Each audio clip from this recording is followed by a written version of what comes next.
Hello, I'm Mario Toneguzzi, managing editor of Canada's Entrepreneur. Joining me today is Dan Kelly, who is president and CEO of the Canadian Federation of Independent Business. Thanks for joining us again, Dan. Good to be with you, Mario. Lots happening out there with in the small business world. We'll take these in chunks, but we'll start off with Parliament and Yeah. reconvening on May 26th, and it's been a long time since they've been together. Um, what does CFIB want to see the government deal with when it comes back in Parliament? Look, you're quite right. It has been a long time since we've had a functioning parliament because even during the last one, nothing was moving through the system. There was a filibuster, then of course the resignation of the finance minister, the resignation of the prime minister. So things have been pretty messy for some time. As a result, there's a lot of cleanup that is necessary, cleanup that's still spilled over from 2024. In fact, many of the major provisions of the 2024 budget have not even put in place. And while there were a few bad things that have been ditched, like the proposed increase in the capital gains inclusion rate, that's certainly a win. There are some good things that haven't been delivered. And so that's where our list starts, as we are advocating with Mark Carney and of course the new cabinet. We are asking for the finance minister, in particular, Minister Champagne, to move forward with about six different things that were promised either by the previous government or by Carney during the election that need to happen and happen right away. On the carbon tax, for example, we want to see, of course, the legislation that allows for the carbon tax. Well, the government's been clear it's getting rid of it, the consumer carbon tax. Good news. It still needs to kill the legislation that enables it. Beyond that, there is another round of those rebates. Remember, Mario, you and I spoke about that $2.5 billion that was owed to small business owners. Well, that did get delivered for the past 5 years in December of last year. But they still are having to clarify that there is a tax that was imposed on the rebate checks that business owners are not aware of and will start to pay in June unless this actually happens. So we need to get government to change the legislation to remove the tax from that 2.5 billion that was paid out to them. And there's another 600 million in rebates for 2024, 2025 that need to be delivered. 600 million bucks is owed to small business owners right now.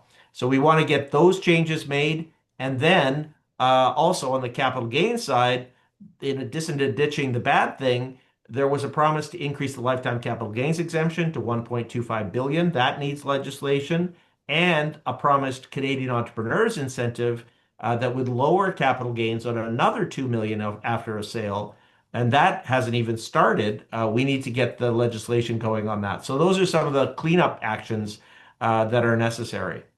We're dealing with tariffs now. Like, this to me, everybody I talk to is everybody is so bloody confused. Yeah, Like, and what's happening there? What's your understanding of where we're yeah.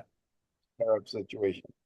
Look, you're quite right, and I think Canadian business owners, Canadians more broadly, have every right to be confused about this because Trump himself has imposed 20 changes to the tariff regime between Canada and the U.S. Since he took office. So it changes by the hour sometime, and this has been a real struggle just to understand this. At the moment, though, there are certainly tariffs applied to steel and aluminum products, and tariffs applied to the auto sector. Those ones are in place today. But for other types of goods, agricultural products, oil and gas, and a lot of manufactured goods, as long as they qualify for what's called the USMCA or CUSMA exemption, then they are still able to go to the US tariff-free, at least at the moment. I think what I've heard is roughly 60 or more percent of Canada's trade to the US remains tariff-free, and about 40% may be subject to the tariffs or at least threatened by specific tariffs that have various dates. But the bigger impact is the uncertainty right now. And just the uncertainty is almost as bad as the tariffs themselves, because for business owners, they're saying, do I want to hire that new person? Do I want to put on that extra shift? Do I want to build that extra location? Because I'm just not sure what this is going to mean. And the worry over tariffs is affecting consumer confidence, which then means that they sit on their wallets and don't spend in the small businesses that they used to. Now, switching gears a little bit here. Of course, we've got another threat of a postal. So, what's the impact going to be for small business if indeed we do see some labor disruption here? Yeah, look, a Canada Post strike still is a big deal for a lot of small companies. I know that we as Canadian consumers, many of us have said, if I don't get my mail delivered, I'm not going to be crying over that. But for business owners, there's a lot of them that still use Canada Post for three things. They use it for advertising as a low-cost form of advertising, ad mail, flyers. They also use Canada Post, of course, for retail shipments. This was the real killer in December during the last postal strike, given that it was our busiest retail season of the year. But third, and this is the thing we hear first from business owners whenever there's a strike, is that it freezes money that is in the mail right now. It surprises a lot of Canadians, but business owners pay each other. If you're paying a supplier for some goods that have been delivered, or you're waiting for a check from your consumer, your business consumer, you could be waiting for a ten or $20,000 check that's in the mail that gets frozen, and you need that money to meet your payroll. That's the first thing that we hear from business owners typically in these moments.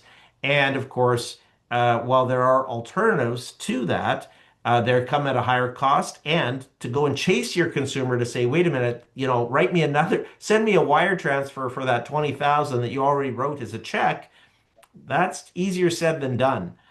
So that is a big, big impact. The last postal strike cost small businesses $1 billion, 70 million a day in lost sales or increased costs, and that's what we're facing again if a strike starts this week. Now, with all this out there, like I know today you folks released the May Business Barometer. What did Yes. it show?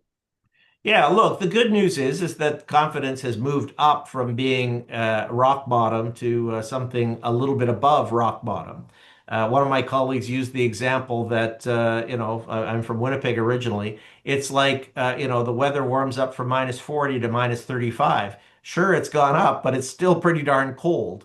And that's exactly what small businesses are facing. The economic prospects right now are pretty weak, and a strong wind could blow over some of these businesses right now, let alone the economic challenges and all the uncertainty that is choking them at this very moment. So we need to look, on the positive side, we ditched the carbon tax, we've scrapped the capital gains increase, so that's good news. There's progress happening on interprovincial trade as a result of the tariff threat. That's good news for small business owners. I think governments, I'm hoping the Carney government, are going to be more economically focused than was the case in the past. That's not hard. The economy was issue number 500 of the list of priorities for the previous Liberal government.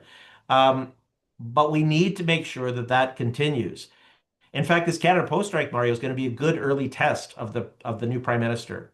Is he going to do what Justin Trudeau did and kick the can forward for another decade and not make the needed reforms that we need to be able to curry favor with unions? Or is he going to do as he said he's going to do, take really tough actions to fix the economic levers in Canada to get the economy back on track? And if he does that, obviously small businesses will be very pleased. But that's still an open question for on the minds of many of them right now. Very wonderful. Thanks so much, Dan, for joining us. Anytime at all, Maria. Nice to talk to you. Talk to you. That was Dan Kelly, who is President and CEO of the Canadian Federation of Independent Business. I'm Mario Toneguzzi, Managing Editor of Canada's Entrepreneur. Thanks for joining us today.